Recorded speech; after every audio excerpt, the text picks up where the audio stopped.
This is an incredible moment, and having freedom for the country is just amazing. I woke up and thought, well, I better grab my No War in Iraq sign and dust that off and change the title. Now at 7, some people in Portland celebrating the U.S. and Israel strikes on Iran over the weekend, while others are condemning it. Sunrise reporter Thomas Schultz joins us live with more reaction from the community coming up in our top story. Plus, the travel industry feeling the pressure as airports in the Middle East and oil exports from that area shut down. How this could affect what you pay at the pump coming up at 7:30. And TriMet reducing services to several bus routes in an effort to close a $300 million budget gap. Which lines will be affected coming up at 7:08. Sunrise streaming live at 7 starts right now.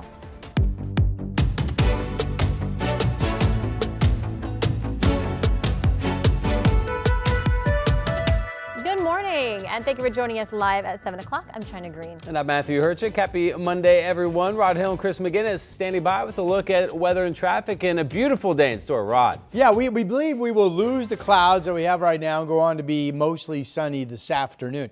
It's a cloudy, dry, and pretty comfortable start. We got the camera zoomed into our capital down in Salem. 48 is the number. There's that comfortable start. Clouds looking over the Pioneer Courthouse from the Pioneer Park building. 46 is the temperature there. And to the bus stop we go. Low 40s or warmer out the door, all dry. There are some breaks in the cloud cover looking off to the east. I think we'll be mainly sunny at noon. 55 and go on to be about 62 with not much of a wind this afternoon. All right, Chris, I know you have your hands full all of a sudden. Yeah, Rod, thank you for that. We start off with this big traffic alert on the southbound Markham Bridge, and an update if you've been watching us for the last little bit. It appears now that there is one lane getting by on southbound I-5 past this crash scene that it seems to be involving at least this truck and a couple of other cars here. I don't have any particulars in terms of any injuries or anything like that, but you can see that one lane is now getting by, and there is a significant backup that is now building on I-5 South. Again, we're lined up back to Interstate 84, and of course this is now starting to back up 84 westbound as well. You can see that here. The taillights there, I mean, those cars are stopped right now on 84 westbound to I-5 South. So plan plenty of extra time to get around this. If you have the opportunity, maybe take the Fremont Bridge instead, take 405 South, and you'll get around this crash scene. Again, traffic is moving, but very, very slowly. We will stay on top of this for you. Back to you. All right, Chris, thank you very much. Ayatollah Ali Khamenei, who reigned as Iran's supreme leader for 36 years, was killed in attacks by the U.S. into Israel over the weekend. In retaliation, Hezbollah says that it launched strikes on an Israeli missile defense site. This, as Israel says, it's firing back on targets related to the military group in Lebanon. Earlier this morning, the U.S. military announced a 4th U.S. service member has died. President Trump saying that there will likely be more American casualties before the military operation in Iran ends. And sadly, there will likely be more. Before it ends, that's the way it is. Likely be more, but we'll do everything possible where that won't be the case.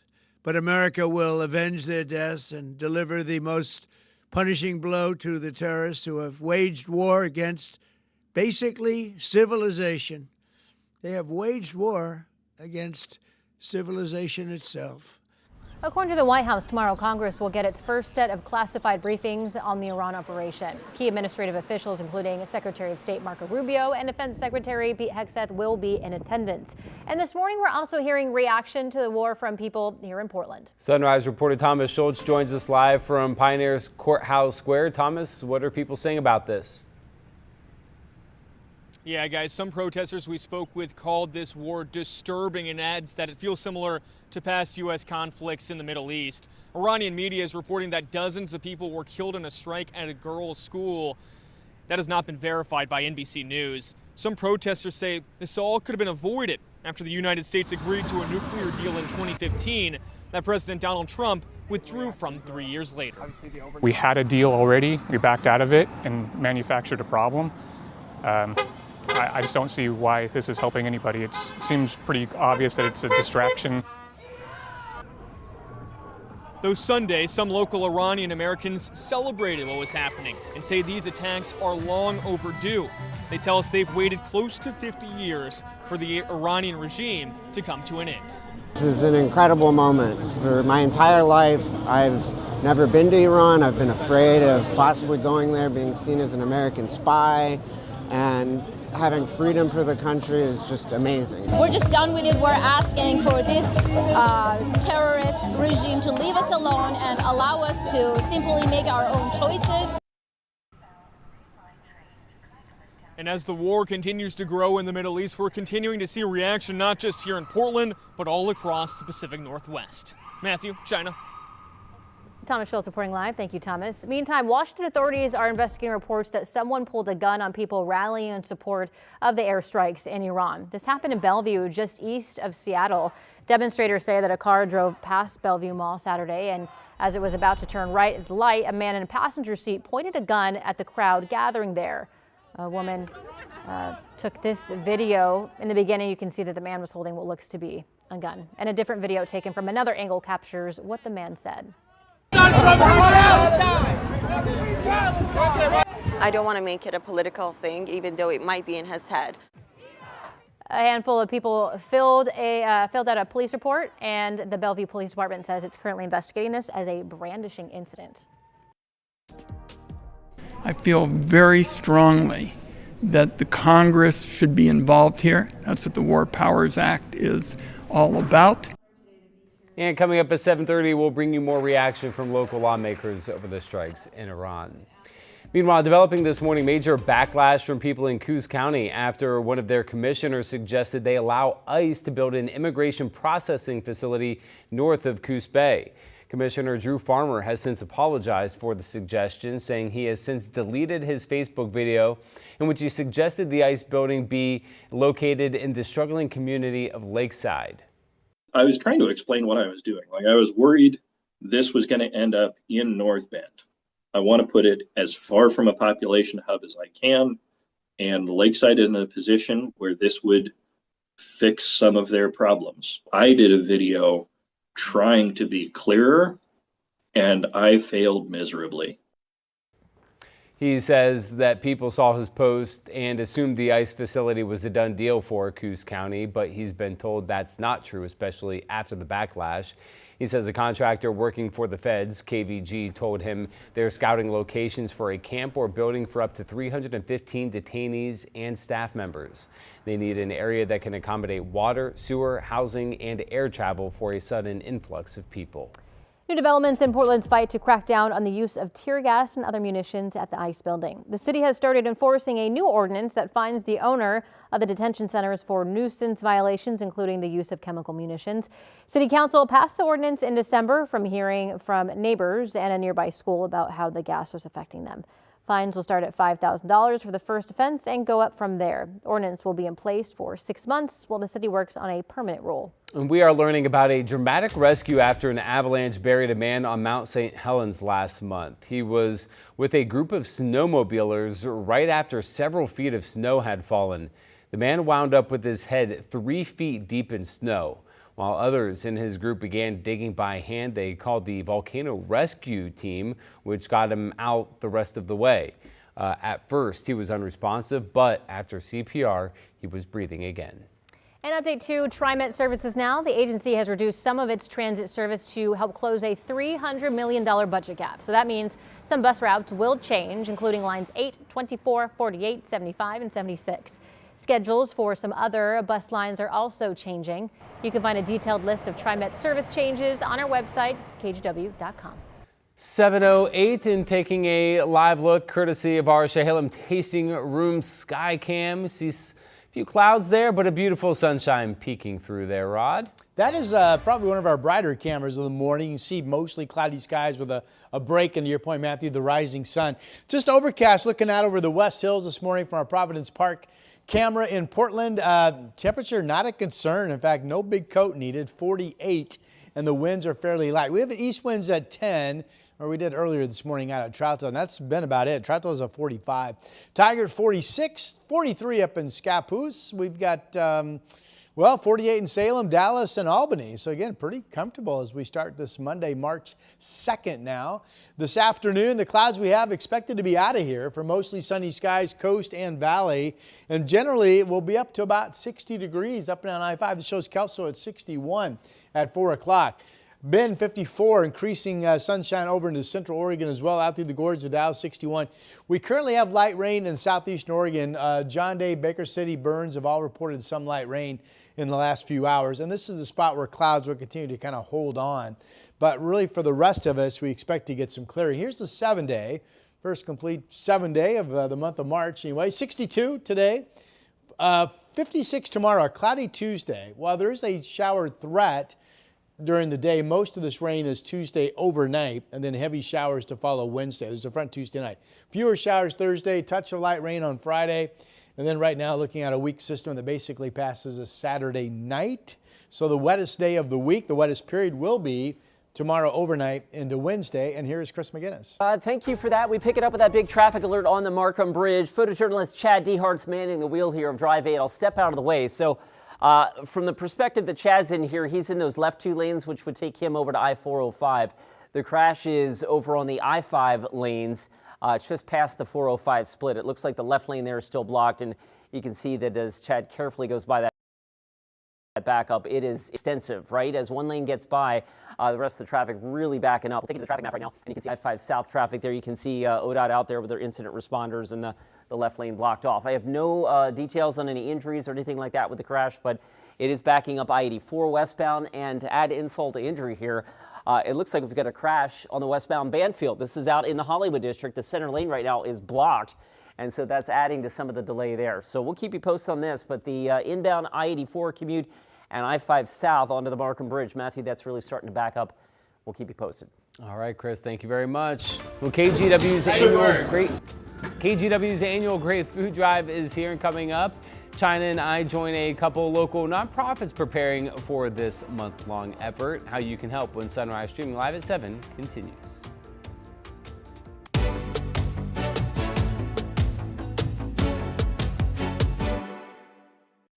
I'm Matthew Herchick, new morning anchor at KGW. I'm a huge sports fan, and I know I might be from the Buckeye State, but I'm excited to explore what the Rose City has to offer. I want to make sure you're prepared for the day, whether it's bringing you breaking news or sharing those inspirational stories that make you smile. We've got you covered.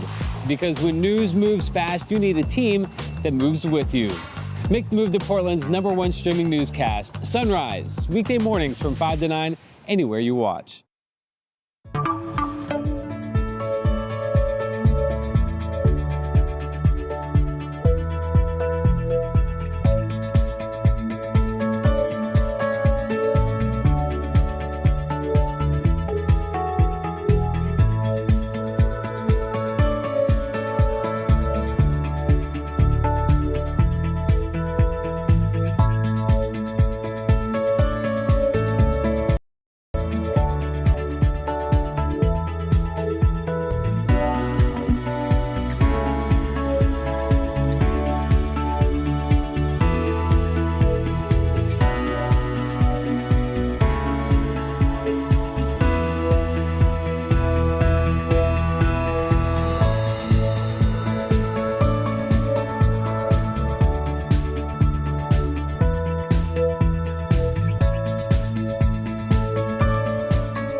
We have now issued a weather impact alert. We could expect conditions in some parts of our area to change drastically pretty soon, right? And very quickly, yeah.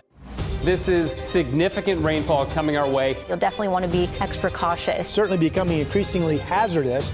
We've got the potential for some tree limbs or even trees or power lines to come down. Of course, when you hear thunder, it's always best to take cover.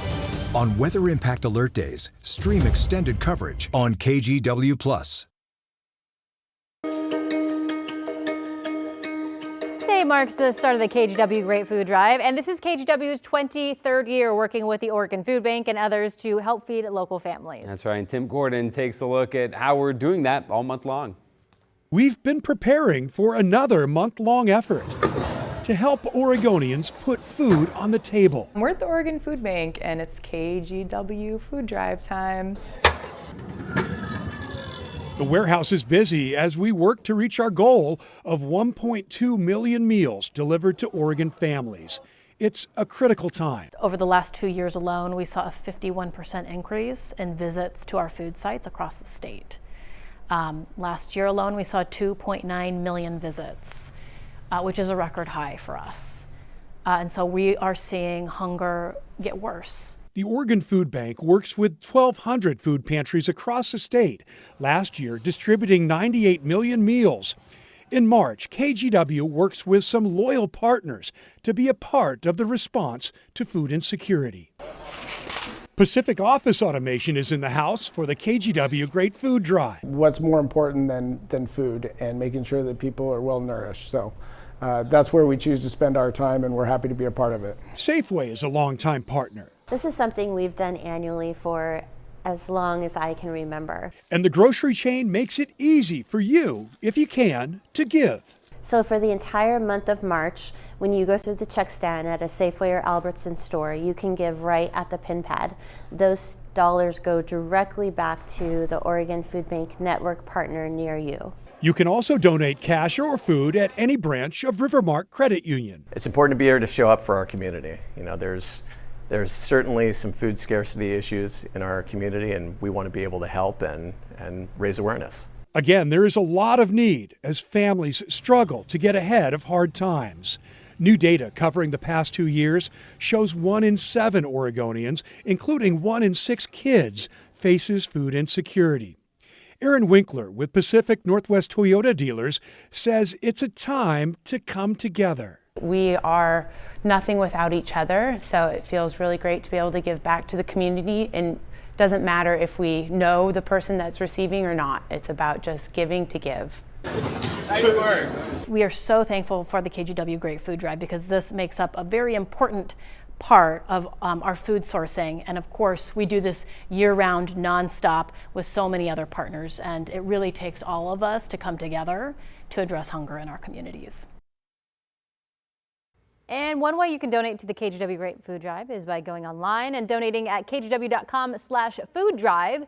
A $25 donation can provide a week's worth of meals for a local family. And all this week, Rivermark Community Credit Union will match the first $5,000 donated. So we want to thank local Toyota dealers, Pacific Office Automation, Rivermark Credit Union, and Safeway for supporting this year's food drive.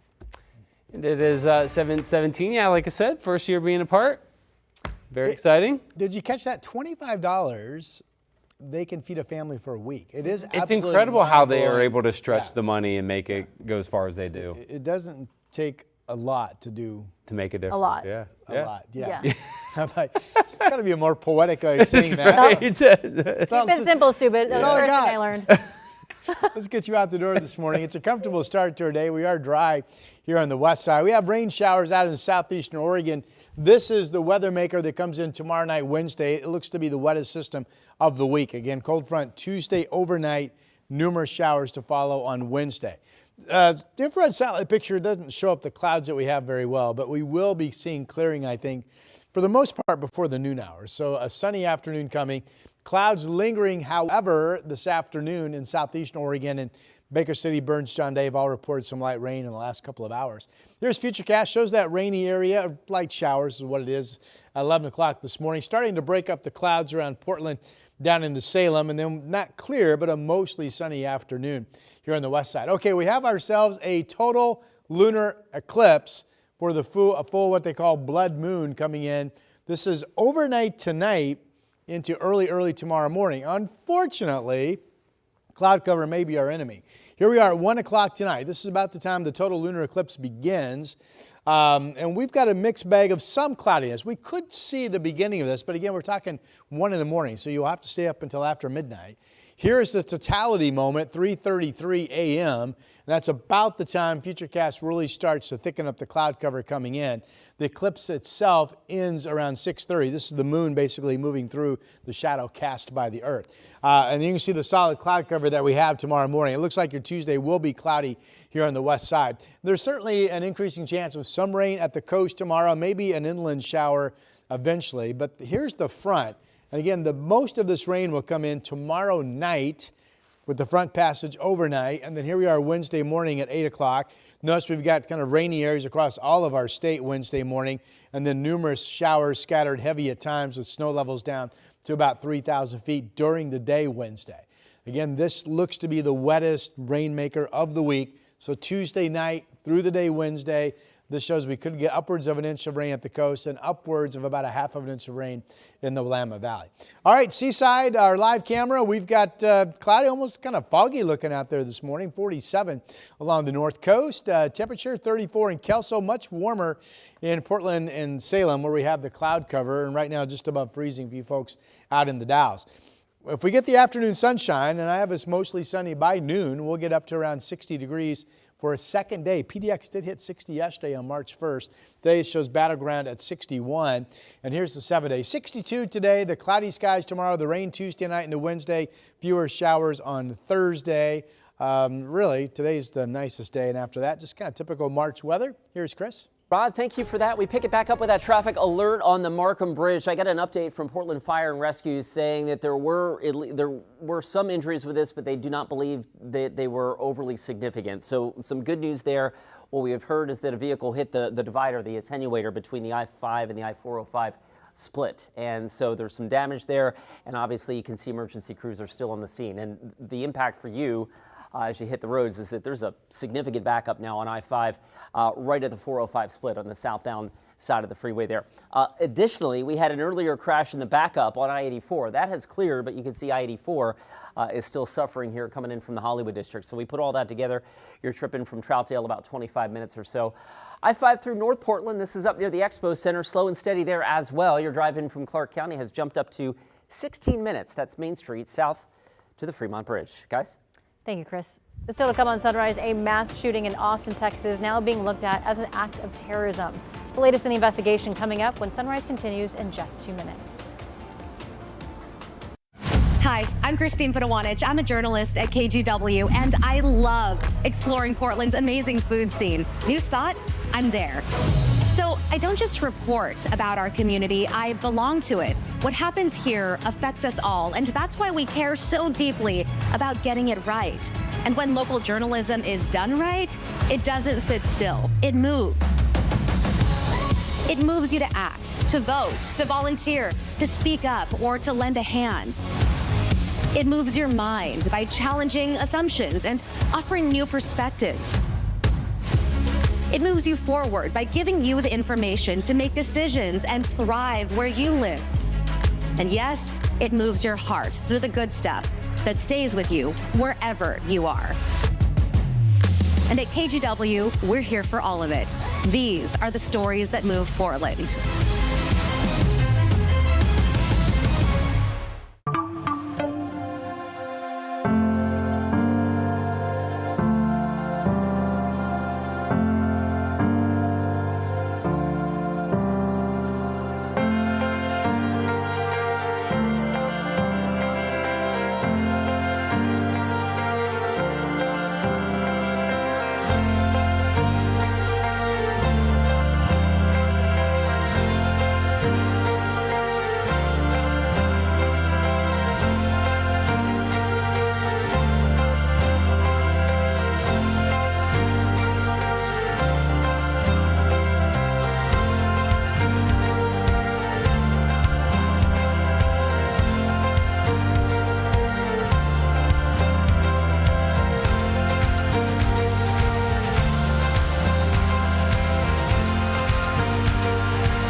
The FBI is now investigating a deadly mass shooting in Austin, Texas as a possible act of terrorism. 3 people were killed in the shooting, including the shooter, and 14 others were injured. NBC's Priscilla Thompson has the latest. And we do want to warn you, some of the video you're about to see is disturbing.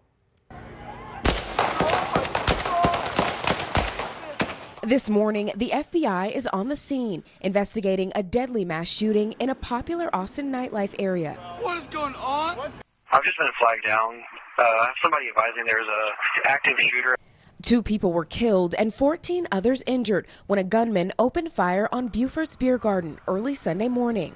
4 sources familiar with the investigation now identifying the suspect as a 53-year-old naturalized U.S. citizen from Senegal with possible mental health issues. Close it. Close it. Close it. Close. Hey, close the doors. I heard people screaming, people running from this side over here. The alleged shooter seen wearing a Property of Allah sweatshirt, according to multiple sources, and a shirt with an Iranian flag emblem underneath. Authorities are now trying to determine if this was an act of terrorism. It's still way too early in the process to determine an exact motivation, but there were indicators that on the subject and in his vehicle that indicate potential nexus to terrorism. Police say they arrived in under a minute. It was really scary because the shooter was walking towards me. Nathan Como had just left the bar and watched as police rushed in, killing the gunman. How did you feel? I just felt shock. When I look back on it, I'm like, oh my God, like if I walked out of that bar 5 minutes later, I would have been on the patio instead of those other victims. Meanwhile, yesterday marked 1 month since the disappearance of Nancy Guthrie. A large banner saying "Bring Her Home" has been on display outside the Tucson NBC News affiliate since she first went missing. The banner has been gathering well wishes and prayers since. Last week, today's Savannah Guthrie issued a new plea on social media to bring her mother home, reminding her followers that there is a $1 million reward for her recovery. The FBI, meantime, says the agency has collected more than 10,000 hours of video in the investigation. Coming up in our next half hour, the latest from Capitol Hill as lawmakers push for a resolution that would require the president get approval from Congress before any future military actions in Iran. Plus, a look at a bill aiming to protect ski resorts from lawsuits. Sunrise reporter Thomas Schultz will join us live with the latest. Don't go anywhere. Sunrise continues after this.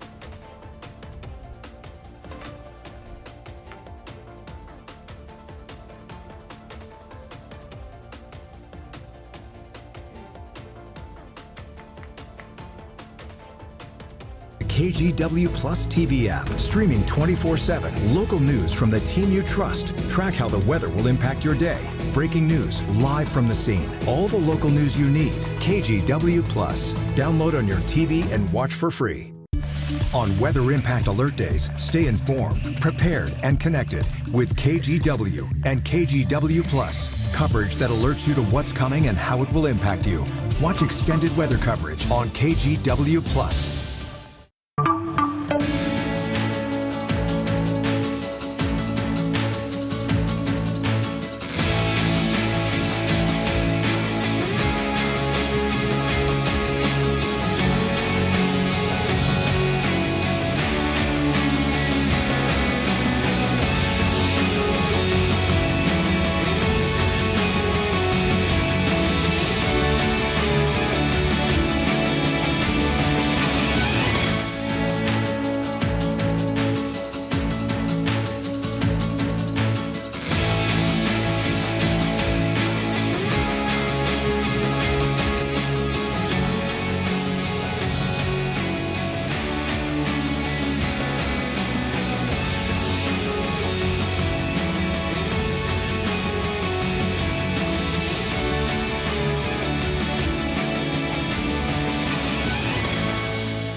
I'm Trina Green, a morning anchor at KGW and new dog mom to this sweet guy. Meet Barry.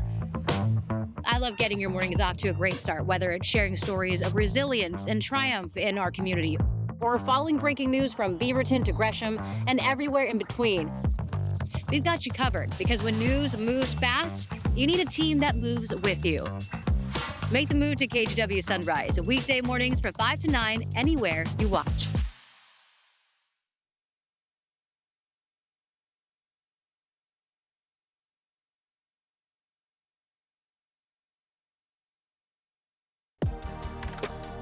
We're coming up on 7:29 on your Monday morning drive. We start with this traffic alert on the southbound Markham Bridge. Live from our Rose City Sky camera, you can see that we still have one lane blocked here on I-5 southbound, and traffic is really thick getting around this here.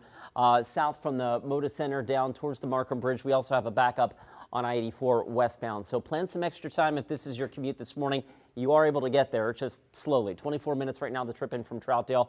Not to be outdone, I-5 through North Portland, slow and steady up near the Expo Center. Rod, that drive in from Clark County, about 20 minutes from Main Street to the Fremont. All right, Chris, thanks for that. Let's check out some cameras. We are dry this morning. We're just looking at cloudiness. Here's the Explorer Tualatin Valley look out over the Reserve Golf Club out in Loa. One of the prettier cameras, this is Carson. That's Elk Ridge Golf Course out in the Columbia River Gorge. That's really pretty this morning. Portland, I think we will have the afternoon sun after the cloudy start. 46 now, 55 at noon. We get up to 60, 62 for a high. Next batch of rain comes in mainly tomorrow night. Then that's a numerous shower day Wednesday and scattered showers on Thursday.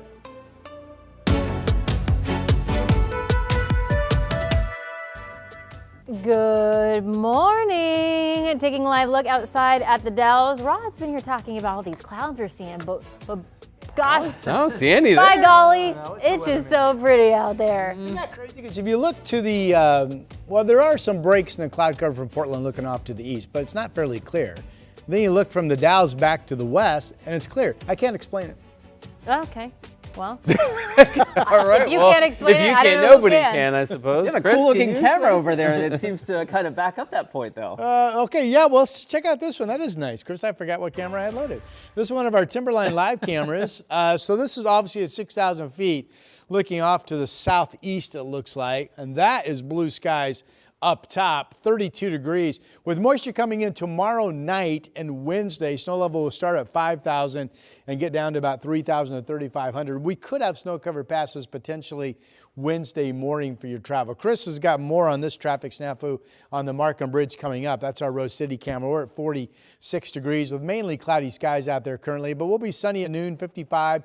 And I like our chances of hitting 60 or 62 for a high today. Okay, here is Chris. Yeah, so let's go ahead and pick up that Rose City sky camera, Rod. Thank you for that. This Portland Fire and Rescue telling us a car struck the attenuator. That's the basically the gore point between I-5 and I-405 south on the Markham Bridge. So there was some damage and potentially some injuries, although Portland Fire and Rescue suggesting those injuries not considered severe. So there's the good news. The bad news is we still have one lane blocked. It's been blocked for more than 45 minutes, and so the drive is pretty stacked up this morning. Driving south through the Rose Quarter, there's the look there from the Markham Bridge. You can see that they've got that left lane still blocked. And I-84 westbound also really puttering along because of that earlier crash. So let's go ahead and add that all up. You're looking at almost 30 minutes to get you in from Troutdale this morning on I-84 westbound. There's a quick look at drive through North Portland. I-5 southbound, slow and steady. Once you cross the interstate bridge, we're up to 21 minutes now and building to get you in from Main Street to the Fremont. Thank you, Chris. Over the weekend, the U.S. and Israel launched strikes on Iran, killing Ayatollah Ali Khamenei. Since then, Iran has retaliated, hitting Israel and U.S. military bases across the region. Earlier this morning, the U.S. military announced a fourth U.S. service member had died. Meantime, Congress returns tomorrow with lawmakers calling for a vote to force President Trump to get congressional approval before any future military actions. NBC's Alice Barr has the latest from Washington, D.C.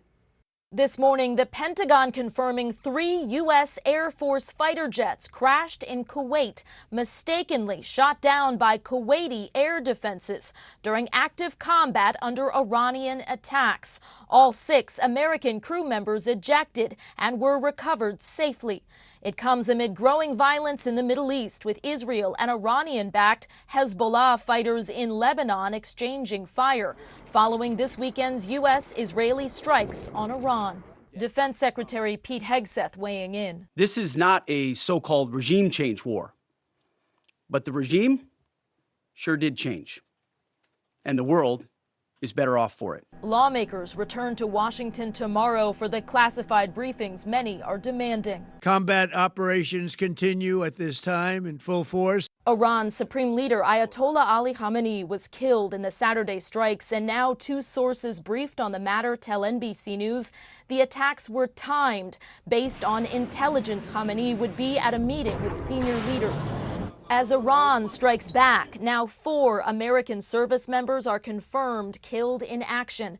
U.S. officials tell NBC News they were part of an army unit based in Kuwait. 4 others were seriously wounded. President Trump mourning the losses while warning. Sadly, there will likely be more. The president told NBC News in a phone interview he decided to act because Iran was unwilling to say they would not have a nuclear weapon following weeks of negotiations. Reaction from Capitol Hill largely split on party lines. I think the president has started a war of choice. The mothership of terrorism is sinking. Across this country, Iranian Americans hoping for freedom while protesters fear a spreading conflict.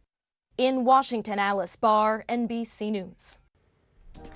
Meanwhile, some Oregon Democratic lawmakers are responding following this weekend's strikes. Senator Ron Wyden called the president a hypocrite when we caught up with him before his town hall. This is what Donald Trump said he would not do in the 2024 campaign. He said he was not going to be part of forever wars. I feel very strongly that the Congress should be involved here. That's what the War Powers Act is all about. In a social media post, Congresswoman Andrea Salinas says before any more troops are put into harm's way, Congress must rein in our out-of-control president. No more forever wars. On Sunday, an oil tanker caught fire near the Middle East, close to major shipping routes used to move oil around the world. About 20% of the world's oil passes through that area. Experts say it's not clear yet what caused the fire, but it could lead to higher oil prices and increased costs for other goods. There's no question that this will enhance inflation right now. Purchase a more efficient car, you can get a hybrid, you can get an electric vehicle. According to AAA, right now the national average is just under $3 a gallon. Oregon and Washington, quite a bit higher there, with Oregon sitting at almost $4 a gallon. In Washington, a gallon of gas will run you about $4.37. Meanwhile, the attacks in the Middle East caused airports from all over the world to cancel many flights to that region. Today, airports in the Middle East, including Dubai, the world's busiest international hub, are closed, stranding thousands of passengers. An airline analyst says all the canceled and rerouted flights could lead to longer flight time for those trying to get to surrounding areas. It's going to be very difficult to reach the Middle East as well as the Indian subcontinent from the Bay Area. In fact, from almost anywhere in the world right now. Right now, there are no local impacts at PDX Airport as flights to other parts of the world currently remain unaffected. In other local headlines this morning, a child is in the hospital after they were hit by a car Sunday afternoon. It happened outside of Moda Center near North Multnomah Street and Interstate Avenue. The MAX train was shut down during the emergency response but was not involved. We don't know the child's condition at this point, just that they were breathing when the ambulance arrived. Now to a car theft case out of Gresham on Saturday. Police say they took a total of 4 people into custody, including the granddaughter of the car's owner. Turns out she was part of the plan to steal the car. She was taken into custody along with a man and 2 juveniles. Police chased them for about 20 minutes before they were stopped and arrested. Multnomah County Sheriff's deputies arrested a 20-year-old woman who was allegedly drunk when she crashed into a patrol car. This was around 11:15 Saturday night at Northeast 162nd and Fremont. Fortunately, no one was hurt. The driver was booked on charges including DUI and reckless endangerment. It happened just a few hours into a mission that was done in part to honor 2 fallen reserve deputies killed while on duty 33 years ago. In that case, 3 people were killed: Reserve Sergeant Scott Collins, Reserve Deputy Mark Whitehead, and the impaired driver, Irvin Vandervoort. Police say that Vandervoort was speeding at more than 100 miles an hour on I-84 when he crossed the median and hit the cars with the deputy. Taking a live look from our Timberline Skycam, because today Oregon lawmakers are expected to discuss a bill aimed at protecting ski resorts from lawsuits and surging insurance premiums. Our Sunrise reporter Thomas Schultz joins us now. Thomas, go ahead and break down this bill for us. Yeah, guys, this is something that ski resorts like Ski Bowl and Timberline Lodge up in Mount Hood have been speaking out about. And while they're generally in support of this bill, there is concern that there's a lot of carve-outs involved in it as well. Now, under this bill, ski resort operators would be released from liabilities for people skiing over the age of 18.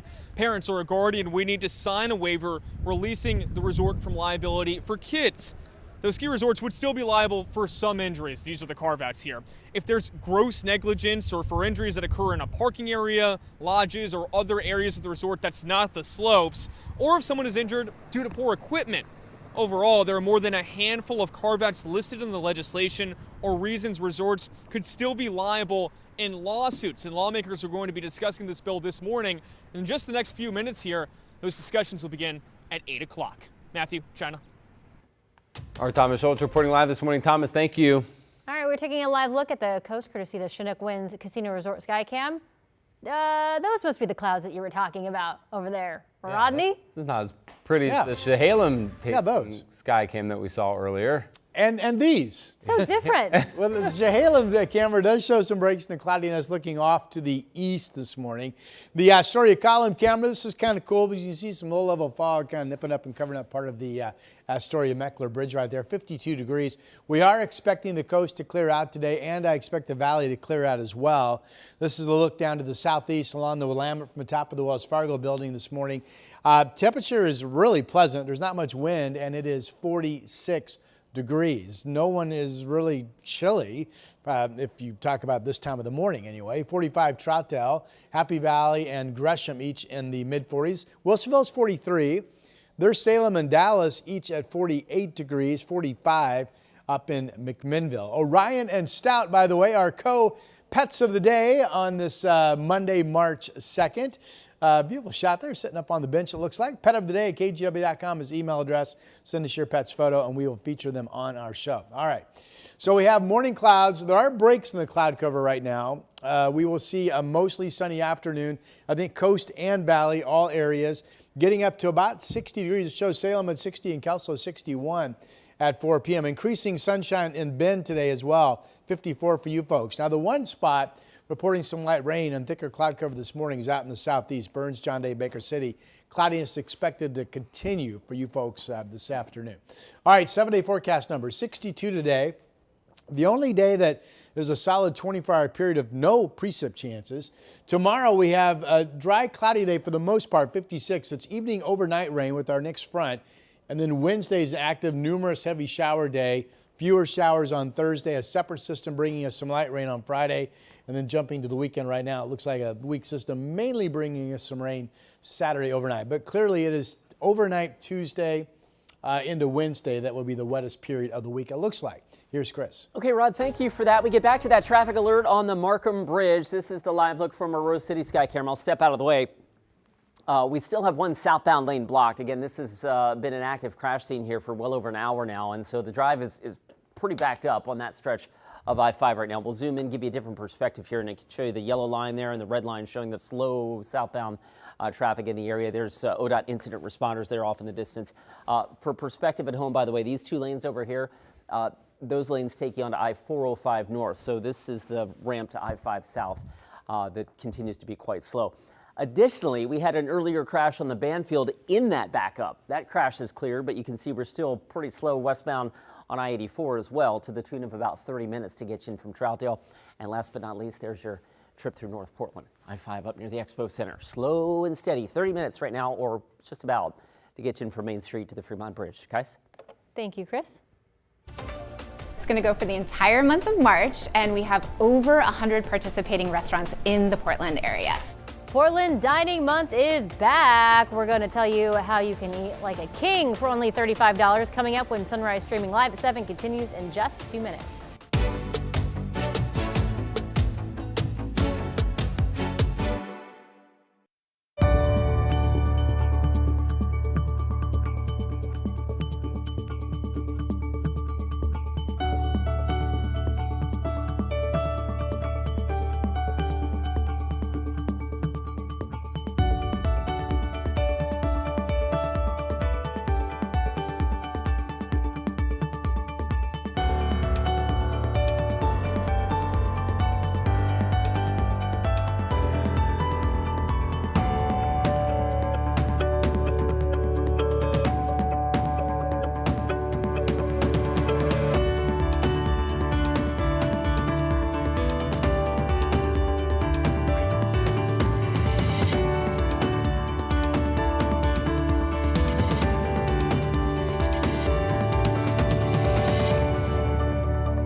The KGW Plus TV app, streaming 24/7. Local news from the team you trust on your time. Track how the weather will impact your day. Certainly becoming increasingly hazardous. Extended, continuous coverage of breaking news live from the scene. That snowpack is still heavy. Go deeper with in-depth interviews and exclusive reporting. All the local news you need, live or on demand. KGW Plus. Download on your TV and watch for free. The KGW Plus TV app, streaming 24/7. Local news from the team you trust. Track how the weather will impact your day. Breaking news live from the scene. All the local news you need. KGW Plus. Download on your TV and watch for free. On Weather Impact Alert Days, stay informed, prepared, and connected with KGW and KGW Plus. Coverage that alerts you to what's coming and how it will impact you. Watch extended weather coverage on KGW Plus. For the first time in 5 years, Portland Dining Month is back. That's right. For the entire month of March, restaurants across the area offering 3-course meals at either $35 or $55. KGW's Christine Patanowicz has more on the event highlighting the city's famous food scene. Yeah, so we are making mussel escabeche pasta with a little bit of crab butter. Here at Pal's on Hayden Island, fresh seafood and fabulous views are always on the menu. We get fantastic oysters from Hama Hama, and then we smoke them over oak, and that goes into our chowder. We specialize in sustainable seafood, natural wine, great cocktails, but really what we're trying to do is have a fun environment that's by the water, a little bit easier to access, and super family friendly. Pal's is one of the many restaurants participating in Portland Dining Month, back after a hiatus that started during the pandemic in 2020. It's going to go for the entire month of March, and we have over 100 participating restaurants in the Portland area. They are each doing a 3-course meal for either $35 or $55, and some of them are doing both. Shauna Noah O'Connor, executive director of Portland Dining Month, says March is historically the slowest month of the year for restaurants. So we need to come out and help them get through these tough months. There's so many great restaurants down here in downtown. Huber's Cafe, known as Portland's oldest restaurant, We're looking at 116 years at this location. is also participating in Portland Dining Month. We're known for turkey, but we have other things that we like. Other things that are equally as tasty that'll be on the Portland Dining Month menu, from fettuccine alfredo to limoncello tiramisu. We hope people feel welcome. However their day was going before, they know that they're going to feel great by the time they're walking out of here. Back at Pal's, staff are ready to welcome diners. And we're really excited to sort of gather all these restaurants as a community and say to the folks that are in the suburbs or in Washington or a little bit further out, hey, come on back into Portland. It's really, really fun. The food is great. The drinks are great. We still punch above our weight as a city. And we're doing it at a price point that makes it really value driven. Portland is a destination food city. Like, we are doing such innovative and incredible things in the culinary world, and we're giving them an opportunity for the month of March to come out and experience that like international award-winning level of dining for like $35. In Portland, Christine Patanowicz, KGW News. Yeah, that'll do. All right, it's my month to shine. On Hayden Island. I'm trying to figure out where the heck that is. I got to go check it out. I live in Vancouver. That's close by. It looks fantastic. Anything that's a deal, I like. Yes, Anything with same. food and a deal, Right? say less. Sign me up. Yeah, there you go. All right, let's get you out the door this morning. We've got a nice Monday. This is the 24-hour period on our current 7-day that there's no rain chance here on the west side. We are starting off with some cloudiness, but it will be a mostly sunny afternoon. You can see our next rainmaker. This is tomorrow night into Wednesday. We do have some showers out in eastern Oregon this morning, light rain that's going to linger. That's what that low that is now inland moving east that brought us to cloudiness we had over the weekend. This shows later this morning, cloudiness starting to break up, and there's a not clear, but a mostly sunny afternoon for the west side and all the way out through the Gorge, and also increasing sun over in central Oregon today. Okay, here is overnight tonight. This is Tuesday tonight, 3:30 in the morning. If you haven't heard, there's a total lunar eclipse. This is overnight tonight. The main viewing as it starts around 1, wraps up at 6:30. Totality with the moon moving through the shadow cast by the earth is at about 3:30 overnight tonight. So yeah, you'd have to be up after midnight to see this. And totality is about when Futurecast really likes to thicken up clouds over our heads. So if you're going to be up around 1 to see the beginning of the eclipse show, there's the chance that you'll get to see something before the clouds move in. This is tomorrow morning at 6:30, an overcast start for us. I see a shower threat mainly at the coast during the day tomorrow, then to our north up into Seattle. This is 6 o'clock tomorrow evening. The front is offshore, so mostly we're dealing with a Tuesday overnight. There comes that rain band. and then numerous scattered showers behind the front, including some heavier downpours mixed in on Wednesday. Snow levels will start about 5,000, fall to 3,000 feet during the day Wednesday. Could see snow-covered passes potentially Wednesday morning. Certainly we're looking at, I like our chances of getting 6 inches at Timberline and Meadows up above 4,000 feet. All right, here's how much total moisture, speaking of, we're looking at about an inch is what this shows in Tillamook. Shows upwards of about a half of an inch on average up and down I-5. Again, this is tomorrow night through the day Wednesday. Here's Timberline. Needing some new snow all of a sudden. We're back down to about a 58-inch base up there. Beautiful clear skies this morning. Again, snow coming to the lodge tomorrow night and Wednesday, hoping to get 6 inches. Here's Vancouver, the springs of the waterfront. You can see the clouds over the interstate bridge, 46 degrees. Other current numbers, not an issue this morning. It's really comfortable. 48 Salem, 34. Cooler up in Kelso, where there are some decent breaks in the cloudiness this morning. All right, valley forecast with sunshine this afternoon. We'll bounce it up to about 60 degrees for a high, including Vancouver at 62, Portland 62. We talked about the rain tomorrow night, Wednesday. Fewer showers on Thursday. And then right now, the upcoming weekend doesn't look bad. Maybe some showers, mainly Saturday night. Here's Chris. This past weekend. Let's get you out the door. Again, an update on that traffic alert on the Markham Bridge. We'll look down and look at that. In the last couple of minutes, it looks like ODOT has cleared the scene and all lanes now open on that ramp from I-5 South. Well, on the Markham Bridge, continuing on I-5 South. It was right at the I-5-405 split. So good to see that. We had some earlier trouble in the Banfield. That coupled with the trouble on I-5 has stacked up 84 westbound. This is the live look out near the Hollywood district right now, so that westbound commute's still pretty thick, coming in from Troutdale, averaging about 30 minutes. That's what it looks like in North Portland, up near the Expo Center, I-5 South, slow and steady there.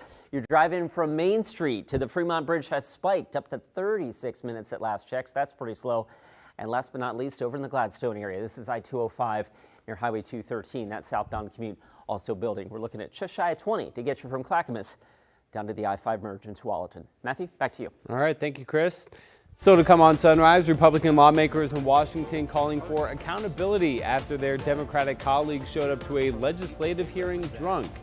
More on that story coming up when Sunrise continues in just 2 minutes. Hear from the people they represent. I'm David Mulco, the evening anchor at KGW. Though when I'm not working, I like to spend as much time as possible out here in nature. So I don't just report about our community, I belong to it. You see, what happens here affects us all, and that's why we care so deeply about getting it right. And when local journalism is done right, it doesn't sit still, it moves. It moves you to act, to vote, to volunteer, to talk about it, to speak up, or to lend a hand.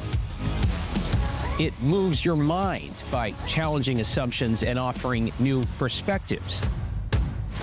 It moves you forward by giving you the information to make decisions and thrive where you live. And yes, it moves your heart through the kind of human storytelling that stays with you wherever you are. And at KGW, we're here for all of it. These are the stories that move Portland.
In an update, the chair of the Washington State Republican Party says the House Majority Leader, who admitted to being drunk during a legislative hearing last week, should be disciplined by the Speaker of the House. Democratic Representative Joe Fitzgibbon apologized, but Republican Representative Jim Walsh thinks more needs to be done. This was an insult to the process. I mean, we all do things we regret. we tend not to do them in a committee meeting that was a critical one, highly watched and observed. So I think the Speaker does need to acknowledge with some form of discipline that this was bad. We're in a particularly The staffer said Representative Fitzgibbon was not available for comment, and he has said that showing up to legislative hearing impaired was a painful and embarrassing lesson. Meanwhile, Washington's Department of Licensing is apologizing after callers requesting automated service in Spanish got this instead. For assistance with scheduling a driver licensing office appointment, canceling an existing appointment, or questions about an upcoming appointment, please press 1. So Maya Edwards told the Associated Press she first discovered the accented voice last summer after her Spanish-speaking husband tried using the option to skip the long wait time for an English speaker. She posted a video of the call on TikTok, which then went viral with about 2 million views. Now, earlier this month, she tried again and found the voice now used a mix of Spanish and English. In a statement to the AP, the Department of Licensing apologized and called the issue an unfortunate byproduct of expanding services and using newer AI-driven technology. An update on the planned redevelopment of Portland's Lloyd Center. Barnes & Noble announced it will be closing its doors on May 2nd after more than 20 years as a tenant. The next closest location is at Cascade Station. We still don't know when the mall will shut down, only that developers say it will happen before the year is over. And now to Happy Valley. After being rescued from a pond and thick vegetation, Sweetie has received a clean bill of health. She was found cold, tired, and hurt in a water retention pond, but after a checkup and spa treatment, she'll soon be up for adoption. If you'd like to know where Sweetie is in the adoption process, contact the Clackamas County Dog Services or call the number at the bottom of your screen there. That's 503-655-8628. Coming up at 8, KGW Sunrise continues live on KGW Plus with gas prices already climbing. Analysts are warning the war in Iran will have impacts not only at the pump but also for basic household items.